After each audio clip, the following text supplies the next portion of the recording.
ئەمە داستانی لەدایکبوونی بزاوێکە، داستانێک لە نەگوتراوەکانی شۆڕشێک، داستان و مێژووی کەسانێک کە جیهان وەک ئەوان کەمی بەخۆوە بینیوە، داستانی هێز و ئیرادە و قەڵایەک بۆ ئازادی نیشتیمان، داستانی قوربانیدان و کۆڵنەدانی پشت بە پشتی سەرکردەکانی بارزان و یاوەرانیان، شۆڕشگێڕانێکی بێهاوتا و ئازا کە بە خۆڕاگریان توانیان قەڵەمی مێژوو بۆ تۆماری شکستی یەک لە دوای یەکی دوژمنانی داگیرکەر بجوڵێنن.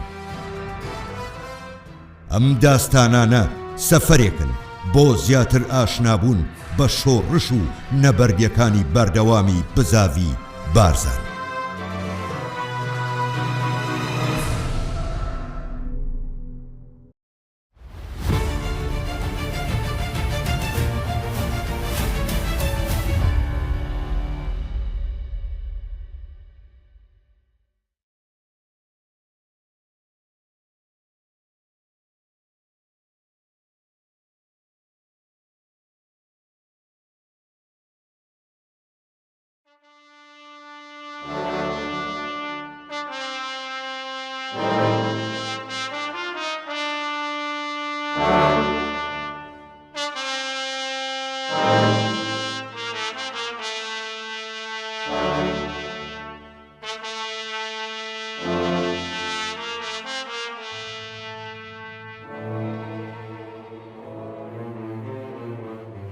پاش ئەوەی کە میلەتی کورد بووی دەرکەوت لە ژیانی چەند ساڵەیدا لەگەڵ عەبدولکەریم و غەیری عەبدولکەریم، ژیانی بە شێوەی پێشوو زۆر زەحمەتە و سەختە و هیچ ممکن نییە، بۆیە ناچار داوای حکمی ذاتی ئۆتۆنۆمی بۆ خۆی بکات لە چارچێوەی سنووری عێراقدا بۆ ئەوەی بتوانی نەختێ بە ئاسوودەگی و سەربەستی بژیت. ولەبەر ئەوەی کە منیش یەکێکم لە میلەتە و ئەو داخوازەش لەسەر ئارەزووی هەموو میلەتی کوردە بووێ منیش لەسەر ئەو ڕایەم و داوای دەکەم. سەرکەوتنەکانی ساڵی 1963 لەشکری شۆڕشگێڕی کوردستان با سەرۆکایەتی ژەنڕاڵ مستەفا بارزانی بەعسیەکانی هێنایەوە سەر مێزی دانوستان و ناچار بە ڕێکەوتنی کردن. ئەم سەرکەوتنانە بارودۆخی ناوخۆی شێواوی بەعسیەکانی گەیاندە ئاستی تەقینەوە و لە ڕێکەوتی هەژدەی تشرینی دووەمی ساڵی 1963 کودەتایەکی خوێناویان بەسەر یەکدیدا کرد. لە ئەنجامدا باڵی ناسریەکان بە سەرۆکایەتی عەبدولسەلام عارف دەسەڵاتیان گرتە دەست. دوایی بەدەستەوە گرتنی دەسەڵات کابینەی نوێ داوای دانوستانی لە سەرکردایەتی شۆڕش کردەوە. لە ڕێکەوتی 16 کانونی یەکەمی ساڵی 1963 ئەسکەندەری ئەرمەنی کە هاوکات هاوڕێی نزیکی بارزانی بوو بە نوێنەرایەتی حکوومەت نامەیەکی شێخ بابە عەلی هێنایە گەڵاڵە و لەگەڵ ژەنڕاڵ مستەفا بارزانی کۆبووە. دوای کۆبوونەوەکە بارزانی ئامادەیی خۆی بۆ دانوستان لەگەڵ حکوومەت نیشاندا و وەڵامی نامەکەی شێخی دایەوە. ئامادەین بۆ پێشوازی لە وەفدی فەرمی حکوومەت و دەستکردن بە گفتوگۆ لەگەڵیدا لە ناوچەی ڕانیە. ژەنڕاڵ مستەفا بارزانی لەگەڵ هەریەک لە نووری شاوەیس و جەلال تاڵەبانی بەرەو ڕانیە کەوتە ڕێ و بەدەم ڕێگاوە زۆربەی دۆست و سەرکردەکانی شۆڕشی لە ناوچەکە بەسەر کردەوە. دواتر لە ڕێکەوتی 19 کانونی دووهەمی 1964 لە گوندی گردەباغ لەگەڵ تەواوی ئەندامانی مەکتەبی سیاسی و پارتی و فەرماندەکانی شۆڕش و سەرۆک هۆزەکان کۆبووەوە و داخوازی نامەیەکیان ئامادە کرد بۆ ئەوەی لە کاتی دانوستان بیخەنە بەردەم وەفدی حکوومەت. لە ڕێکەوتی 30 کانونی دووهەمی 1964 شاندی دانوستانکاری حکوومەت با هێلیکۆپتەرێکی تایبەت گەیشتنە ڕانیە و بۆ دڵنیایی شێخ ئەحمەد بارزانیشیان لەگەڵ بوو. دانوستانەکان تا ڕێکەوتی 10 شوبات بەردەوام بوون و دوای ڕێکەوتن لەسەر داواکاریەکان بە تایبەت ئەو ڕستەیەی کە تێیدا هاتبوو دەوڵەتدان بە مافەنەتەوەیەکانی گەلی کووردا دەنێت بەیاننامەیەک لەلایەن نووری شاوەیست، جەلال تاڵەبانی و عەبدولکافیەوە ئامادەکرا و لەلایەن ژەنڕاڵ مستەفا بارزانیەوە واژۆکرا. دواتر لە ڕێکەوتی دەی شوبات ڕێکەوتنامەی ئاشتی هەردوو لایەن لە بەغدا ڕاگەیەندرا. دوای ڕێکەوتن بارودۆخ لە کوردستان بوژایەوە. حکوومەت قەرەبووی زیان لێکەوتوانی کردەوە، بە تایبەت ئەوانەی لە ئەنجامی دروستکردنی هەردوو بەنداوی دووکان و دەربەندی خان زەویەکانیان ژێر ئاو کەوتبوون. هەروەها گیرا و دیلەکانی هەردوو لایەن ئازاد کران و بەشی هەرە زۆری کار بەدەستە سەربازی و حکومیەکان بە تاهیر یەحیای سەرۆکوەزیرانەوە بۆ دیداری ژەنڕاڵ مستەفا بارزانی هاتنە ڕانیە و جەختیان لەسەر درێژەدان با ڕێکەوتن کردەوە. لە ڕێکەوتی 4 ئایار دەستوری کاتی عێراق بڵاو کرایەوە کە تەواو لە ئاوات و هیواکانی گەلی کورد دوور بوو. هەرچەندە تاهیر یەحیا بەڵێنی هەموارکردنەوەیدا، بەڵام ئەم دەستورە بۆ هەوێنی دووبارە سەر هەڵدانەوەی ناکۆچیەکان. لەلایەکی دیکەوە دەسەڵاتدارانی ئێران بەو ڕێکەوتنامەیە دڵگران بوو، بۆیە لە ڕێگەی پێدانی بەڵێن و پشتیوانی بە ئیبراهیم ئەحمەد و چەند ئەندامێکی دیکەی مەکتەبی سیاسی پارتی هەوڵیاندا ڕێکەوتنامەکە پەک بخەن. ئەوانیش لای خۆیانەوە کەوتنە ناو و ناتۆرەنان لە ژەنڕاڵ مستەفا بارزانی و توانجدان لە ڕێکەوتنامەی دەی شوبات. بەڵام دوای دەست نەخستنی پشتیوانی پێویست لە نێوخۆی حیزب هەوڵەکەیان سەری نەگرت و لە ڕێکەوتی هەفتەی ئاداری 1964 هەریەکە لە ئیبراهیم ئەحمەد، عەزیز شەمسینی و عومەر دەبابا بۆ دیداری بارزانی هاتنە سەنگەسەر و لەگەڵی کۆبوونەوە. ئەنجامی کۆبوونەوەکەش ڕازیبوونی هەموو لایەنەکان بوو لەسەر ڕێکەوتنامەی دەی شوبات. ئیبراهیم ئەحمەد و گروپەکەی دوای کۆبوونەوەکە گەڕانەوە ماوەت، بەڵام نەک دەستیان لە بەدناوکردنی بارزانی هەڵ نەگرت، بگرە خراپتر لە جاران درێژەیان پێدا. دواتر بۆ شەرعیەتدان بە دژایەتیەکەیان لە ڕێکەوتی 4 نیسانی 1964 بێ ئاگاداری سەرۆکی حیزب کۆنفرانسی حیزبیان لە ماوەت ئەنجامدا. لەو کۆنفرانسەدا چەندین بڕیاری ناپەیڕەوی دژی بارزانی دەرکرا کە نەدەچوونە بواری جێبەجێکردنەوە. هەروەها بەشی هەرە زۆری ئەندامانی پارتی و پێشمەرگە بڕیارەکانیان پشتگوێ خست و ئەو هێزی پێشمەرگەیەی بارەگای مەکتەبی سیاسیشی دەپاراست بارەگاکەیان جێهێشت و گەڕانەوە لای ژەنڕاڵ مستەفا بارزانی. دوایی بێ هیوابوون لە ئیبراهیم ئەحمەد و گروپەکەی، ئێرانیەکان ڕاستەوخۆ لە ڕێگەی مانسوور پوری نوێنەری ژەنڕاڵ پاکڕەوانی سەرۆکی ساواک پەیوەندیان بە ژەنڕاڵ مستەفا بارزانیەوە کرد و داوایان لێ کرد سەردانی تاران بکات. بەڵام بارزانی داوای ئێرانیەکانی ڕەت کردەوە. ئەوە بوو شاندی ئێرانی خۆیان لە ڕێکەوتی 20 حوزەیران هاتنە حاجی ئۆمەران. شاندی ئێرانی بە ناوی شای ئێران بەڵێنی هەموو جۆرە یارمەتیەکی شۆڕشیاندا لە ئەگەری هەڵگیرسانەوەی شەڕ و بە بارزانیان ڕاگەیان. شای ئێران ئەو بڕیارەی لە سێدارەدانەی هەڵوەشاندوتەوە ساڵی 1945 بۆی دەرکردبوو. ئەمە لە کاتێکدا بوو یارمەتیەکانی ئێران بە ڕێگای عیسا پەژمانەوە بۆ گروپەکەی مەکتەبی سیاسی هەر بەردەوام بوو. ئەم دوو ڕوویەی ئێرانیەکان لای بەرزانی شاراوە نەبوو، بۆیە هیچ بەڵێنیشی پێنەدا.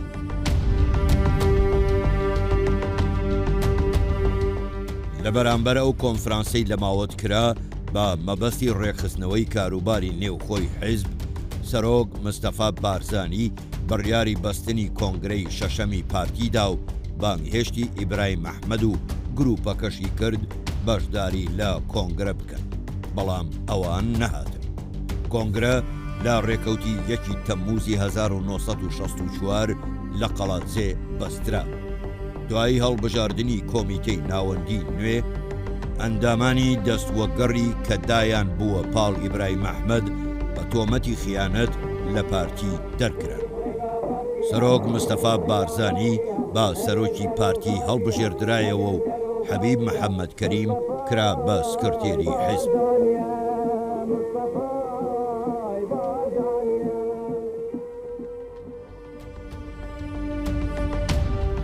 دوایی کۆنگرە و دەرکردنیان گروپەکەی پێشووی مەکتەبی سیاسی بەو چەکدارانەی لەگەڵیان مابوونەوە لە ناوچەی سۆران بڕیاری تۆڵەکردنەوەیاندا.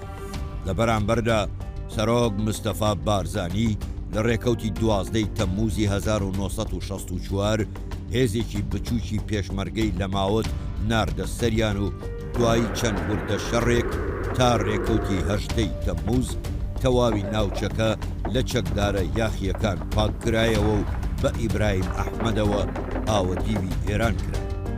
هێزە ئاوەدی و کراوەکە لەلایەن ئێرانیەکانەوە گواسترانەوە بانە و دواتریش شاری هەمەدان. دوایی پاکردنەوەی تەواوی سۆران ژەنڕاڵ مستەفا بارزانی با مەبەستی ڕێکخستنەوەی ڕیزەکانی شۆڕش لە ڕێکەوتی 4 تشرینی یەکەمی 1964 بڕیاری دروستکردنی ئەنجومەنی سەرکردایەتی شۆڕشیدا. ئەم ئەنجومەنە لەلایەن خودی بارزانیەوە سەرۆکایەتی دەکرا. پێکاتبوو لە ئەندامانی کۆمیتەی ناوەندی پارتی فەرماندەی هێزەکان ئەو سەرۆکهۆزانەی لەگەڵ شۆڕش بوون. 2 ئەندامی سەرکردایەتی حیزبی شوێعی و 2 ئەندام لە پیاوانی ئاینی مەسیحی، دواتریش یاسای ئەنجومەنی سەرکردایەتی شۆڕش دەرکرا. کارەکانی شۆڕش لەو قۆناغەدا وەک دەوڵەت ڕێکخران. قایمەقام و بەڕێوەبەری ناحیە لەلایەن شۆڕشەوە دەستنیشان دەکران. مەکتەبی سیاسی ئەرکی بەڕێوەبردننی کاروباری ناوخۆی حیزبی پێسپێردرا. مەکتەبی تەنفیزی دامەزرا کە زیاتر لە شێوەی ئەنجومەنی وەزیران بوو. دەسەڵاتی دادوەری و دارایی و هەواڵگریش دامەزرێنران و لەشکری شۆڕش ڕێکخرایەوە.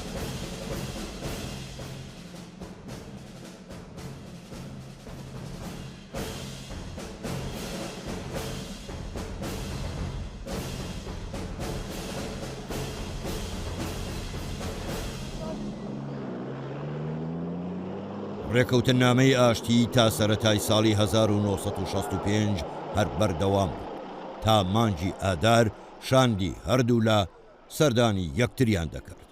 دواتر لە ناکاو کۆبوونەوەکان وەستان و بارودۆخ لە کوردستان گەڕایەوە پێش سەردەمی ڕێکەوتن.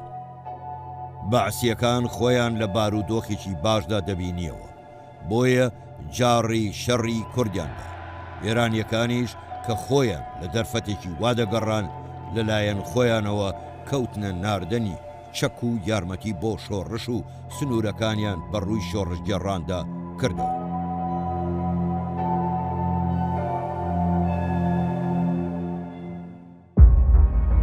بەعسیەکان پەلاماری ئەم جارەیان لە چیای سەفینەوە دەست پێکرد. لە ناوەڕاستی مانگی نیسانی 1965 5 لیوای سوپاو نزیکەی 10,000 جاش بە پشتیوانی بۆردومانی تۆپخانە و هێزی ئاسمانی هێرشیان هێنایە سەر چیای سەفین.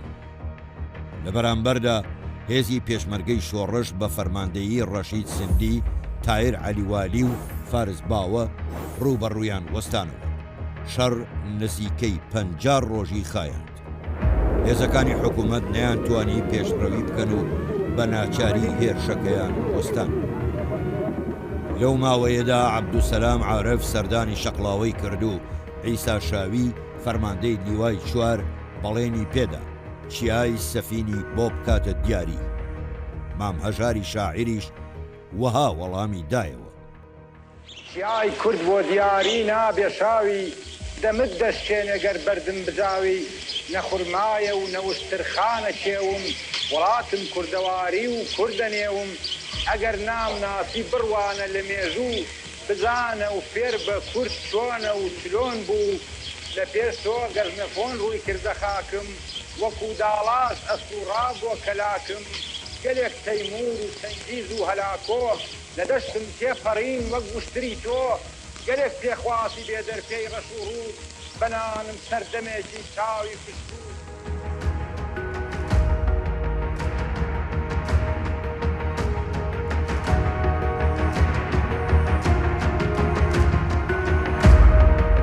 سوپا و جاشەکان لەو شەڕەدا 154 کوژرا و 348 برینداریان هەبوو. لە بەرامبەردا لە هێزی پێشمەرگە 22 پێشمەرگە شەهید بوون و 86 بریندار. ڕژێمی بەعەس بە یارمەتی جاشەکان مەبەستی هێرشێکی سەرتاسەری هەبوو. بۆیە لە ڕێکەوتی 28 نیسان کە تا 12 ئایار درێژەی کێشا بە 2 لیوای سەربازی و زیاتر لە 3000 جاش هێرشی هێنایە سەر چیای پیرەمەگر و لەو شەڕەدا سوپا سەرەتا توانی پێشڕەوی بکات و گوندی زێویە داگیر بکات، بەڵام دواتر هێزی پێشمەرگە لە دژە هێرشێکدا تەواوی ناوچەکەی لە سوپا و جاشەکان سەندەوە.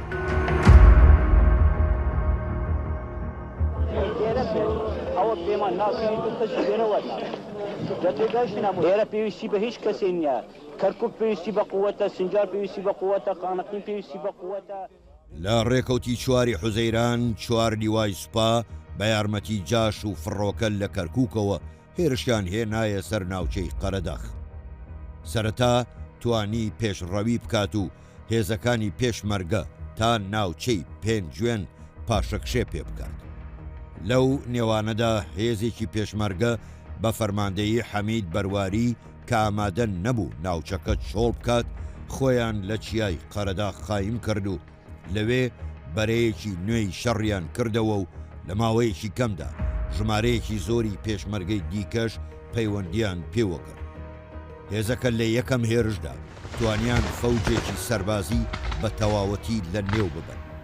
ئەم سەرکەوتنە بووە هۆی تێکچوونی ڕیزەکانی سوپا و هەوێنی سەرکەوتنەکانی دواتری هێزی پێشمەرگە. سوپا پەیتا پەیتا لەو ناوچانەی داگیری کردبوون دەشکا و دەکشایەوە. تاوای لێهات تەواوی ناوچەی قەرەداخ لە سوپا و جاش پاککرایە.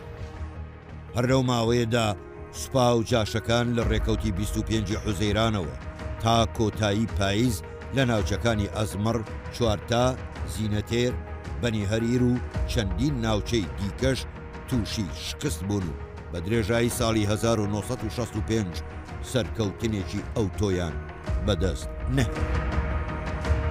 هەرچی بارودۆخ لەبەرەی ڕەواندز بوو کە لەلایەن خودی ژەنڕاڵ مستەفا بارزانیەوە فەرماندەیی دەکرا بۆ یەکەم جار بە درێژایی شۆڕش شەڕ لە شێوازی بەرگریەوە بۆ هێرشبردن گۆڕدرا و دوای ڕێکخستنەوەی تەواوی هێزەکان و دانانی تۆپخانە و جبەخانە لە بەرەبەیانی ڕۆژی 5 ئاب ماڵگەکانی دوژمن لەلایەن شۆڕش گێڕانەوە بەردومان کران بە شەو هێرشی گشتی پێشمەرگەش بۆ سەر بارەگاکانی سوپا دەستی پێکرد.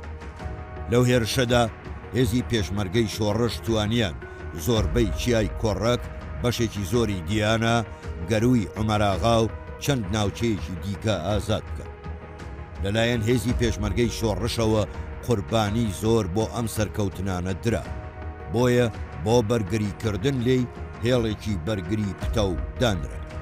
لە بەرامبەردا هێزی ئاسمانی بەعەس لە تۆڵەی شکستەکانی هێرشی کردە سەر هاوینە هەواری کۆدۆی نزیک حاجی ئۆمەران. ئەو شوێنەی خێزانە بارزانیەکان لێی کۆبووبوونەوە و ژمارەیەک خەڵکی سڤیلیان شەهید کرد.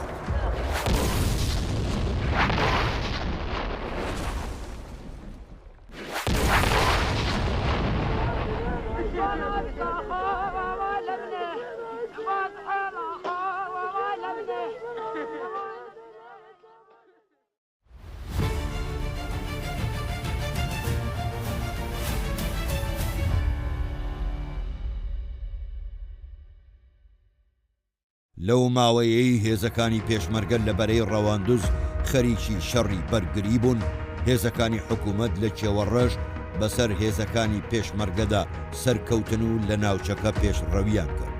عەبدولسەلام عارف بە بۆنەی ئەم سەرکەوتنەوە بۆ دەستخۆشی سوپا خۆی هاتە قەڵاتسێ. بەهۆی نێوەنگیری ئێرانیەکان و چەند کەسایەتیەکی کورد و دوای لێخۆشبوون لە هەڵەکانیان لەلایەن سەرۆک مستەفا بارزانیەوە لە ڕێکەوتی 6 تەموزی 1965ەوە گروپەکەی مەکتەبی سیاسی جگەل لە ئیبراهیم ئەحمەد کە لە تاران مایەوە گەڕانەوە ناو شۆڕش. دوای گەڕانەوەیان پێشمەرگەکان گەڕانەوە سەر ئەرکەکانی، سەرکردەکانیشیان پلە و پۆستیان پێدرایەوە و لە دۆڵەڕەقە نیشتەجێکران. ئەم گروپە ماوەیەکی زۆر لە ناو شۆڕش نەمانەوە و بە تایبەت دوای دووڕوویی هەندێک لە کەسایەتیەکانی ناو شۆڕش دایانە پاڵ باسیەکان. سەرەتای ساڵی 1966 ئەم گروپە بەنهێنی دۆڵەڕەقەیان جێهێشت و چوونە نێو حکوومەتەوە و مۆدێلێکی نوێی جاشایەتیان داهێنا کە پێیان دەگوترا جاش ڕۆشنبیر، دواتر بە جاشی 66 لە جاشەکانی پێشخۆیان جاکرا. بەچوونە پاڵی چەکدار و سەرکردەکانی گروپەکەی مەکتەبی سیاسی کۆن، ڕژێمی بەعس خۆی لە بارودۆخێکی باشدا بینیەوە و پیلانێکی نوێی بۆ لێدانی شۆڕشگێڕان دانا و بە پیلانی تەوەکەلت عەلە الله ناوینا. لە سەروبەندی جێبەجێکردنی پیلانەکە عەبدوسەلام عارفی سەرۆک کۆمار ڕێکەوتی 13 نیسانی 1966 بەهۆی کەوتنە خوارەوەی هێلیکۆپتەرەکەی مرد و عەبدوڕەحمان عارفی برای شوێنی گرتەوە. لیوا ڕۆکن عەبدولعەزیز عوخەیلیش بووە وەزیری بەرگری کابینە نوێیەکەی عەبدوڕەحمان بەزاز. ئەمانە قەناعەتیان بە عەبدوڕەحمان عارف هێنا ئەو پیلانەی پێشتر نەخشەی بۆ کێشراوە بەرامبەر بە کورد جێبەجێی بکات و ئەویش ڕەزامەندی لەسەردا. یەکەم ئامانجی باسیەکان لەم گەڕەی شەڕ گرتنی باڵەک و دوولەتکردنی ناوچە ئازادکراوەکانی دەست شۆڕش بوو. بۆ ئەم مەبەستە هێزێکی گەورەیان لە چەندین لیوای سوپا بە یارمەتی نزیکەی 15,000 جاش پێکهێنا و ڕێکەوتی 2 ئایاری 1966 بە پەلاماری چیای هەندرێن هێرشەکەیان دەست پێ کرد و لە چەند لای دیکەوە پەلاماری دۆڵی ئاکۆیان و چیای زۆزیکیان. هاوکات هێزی ئاسمانیش لە ئاگربارانکردنی ناوچەکە درێغی نەکرد.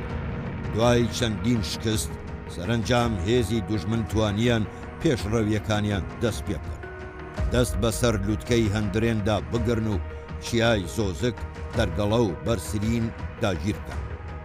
دوایەم سەرکەوتنانەش ڕاستەوخۆ بەرەو گەڵاڵە و حاجی ئۆمەران بەڕێ بکەوت.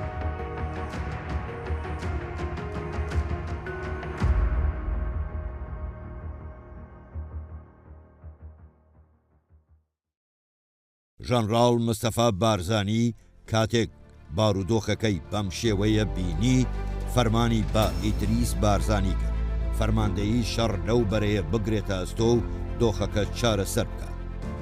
ئیدریس بارزانی گەیشتە مەیدانی شەڕ و لەگەڵ سەرکردە سەربازیەکانی پێشمەرگە کۆبووەوە و هەموویان بەڵێنی داپۆچیاندا. لە نێویان ئەو هێزەی حیزبی شیوعی کە لە هەندرێن جێگیر کرابوو بەرامبەر ئەو چاکەیەی ژەنڕاڵ مستەفا بارزانی لەگەڵی کردبوون بەڵێنی شەڕی مان و نەمانیان کرد.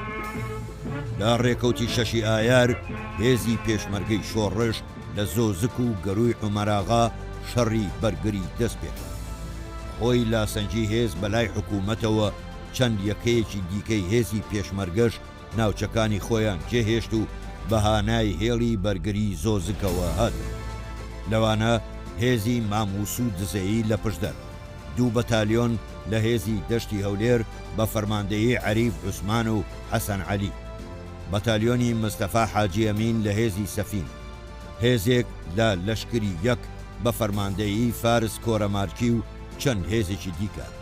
دواتر ژەنڕاڵ مستەفا بارزانیش بە هێزەکەیەوە گەیشتە مەیدانی بەرگری. ڕۆژی 11 ئایار ژەنڕاڵ مستەفا بارزانی لەگەڵ فەرماندەکانی هێزی پێشمەرگە کۆبووەوە. ڕێکەوتی 12 ئایاری وەک ڕۆژی هێرشی پێچەوانەی پێشمەرگە بۆ سەر چیای زۆزک و هەندرێن دەستنیشان کرد. هاوکات چەند تۆپ و هاوەنێک لە دواوە جێگیر کران بۆ ئەوەی یارمەتی هێرشەکەی پێشمەرگە بدەن. لە ڕێکەوتی 12 ئایاری 1966 هێرشی هێزی پێشمەرگەی شۆڕش دەستی پێکرد. لە ماوەیەکی کەمدا لە جیای هەندرێن داستانێکی قارەمانانەی وا گەورەیان تۆمار کرد لەمە و پێش هاوشێوەی کەم بوو. ئەم شەڕە نمونەیەکی کەموێنەی یارمەتی هێزەکانی پارتی دیموکراتی کوردستان لە نێوان خۆیان و چەکدارەکانی حیزبی شیوعی عێراق بوو بە کورد و عەرەبەوە.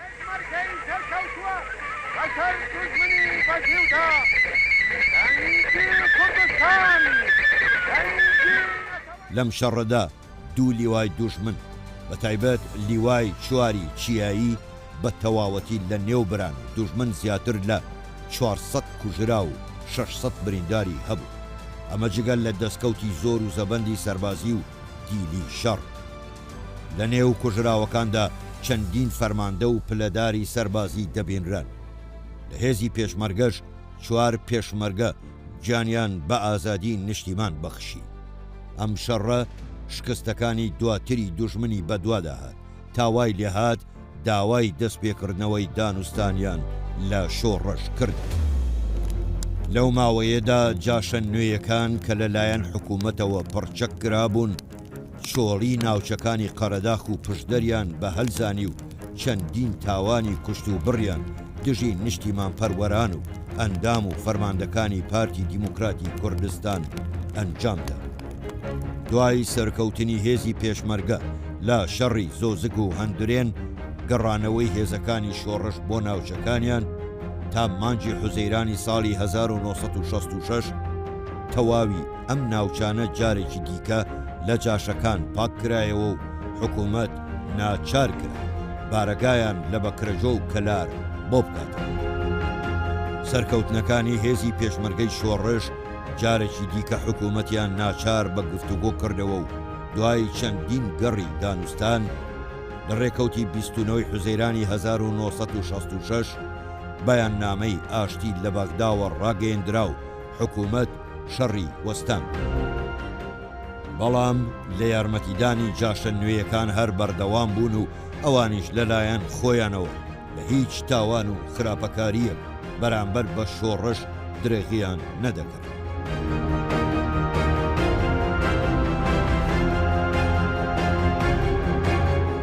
لە ڕێکەوتی 28 تشرینی یەکەمی 1966 عەبدوڕەحمان عارفی سەرۆک کۆمار بۆ دیداری ژەنڕاڵ مستەفا بارزانی هاتە بەرزێوە و بارزانیش لە بن ڕەشماڵەکان لەگەڵی کۆبووە. لەو کۆبوونەوەیەدا جەخت لەسەر درێژەدان بە ڕێکەوتنامەی 29 حوزەیران کرایەوە و داوا لە سەرۆک کۆمار کرا سنوورێک بۆ بەدکاری جاشەکان دابنرێ و لە چەک دابماڵێ. لە ڕێکەوتی یەکی ئابی 1967 کابینەی وەزارەتی ناجی تالیب کەوت و کابینەی تاهیر یەحیا شوێنی گرتەوە. ئەم کابینەیەش هەوڵیدا درێژە بڕێکەوتنامەی 29 حوزەیران بدات. بۆ ئەم مەبەستە چەند گەڕێکی دانوستان ئەنجام دران و دوای مانجی ئاب تاهیر یەحیا خۆی سەردانی ژەنڕاڵ مستەفا بارزانی کرد. لە کۆبوونەوەی هەردوو لایەندا بارزانی چەند داواکاریەکی لە حکوومەت هەبوو. یەکەمیان گواستنەوەی ئەو هۆزە عەرەبانەی ساڵی 1963 لە دووبز نیشتەجێ کرابوو. حکوومەت هەرزوو داواکاریەکەی بەجێگەیاند و 30 گوندی دەور و پشتی دووبزی لە عەرەبە هاوردەکان چۆڵ کرد. یەکێکی دیکە لە داواکاریەکان وەرگرتنەوەی چەک بوو لە جاشەکانی 66. بەڵام ئەم داواکاریە نەک جێبەجێ نەکرا بگرە یارمەتیەکانیان زیاتریش کرا و دەستیان واڵاتر کرا لە هەر کار و تاوانکاریەک بیان کردووە بە تایبەت لە سەنتەری شارە گەورەکان. ئەوانیش بۆ ساتێک درێغیان نەکرد. لە دیارترین تاوانەکانیان غافڵکوژی ئەندامانی پارتی بوو لە مانجی کانونی یەکەمی ساڵی 1967 لە هەولێر. پشتیوانی هەمەلایەنەی حکوومەت لە جاشەکان و تاوانکاریەکانی ئەوان بەرامبەر بە پێشمەرگە و ئەندامانی پارتی دیموکراتی کوردستان بووە هۆکاری سەرەکی تێکچوونەوەی نێوان شۆڕش و حکوومەت و سەرەتای ساڵی 1968ەوە پەیوەندی هەردوو لایەن بە یەکجاری تێکچوو ڕووی لولەی تفەنگەکانیان لە یەکتری کردەوە.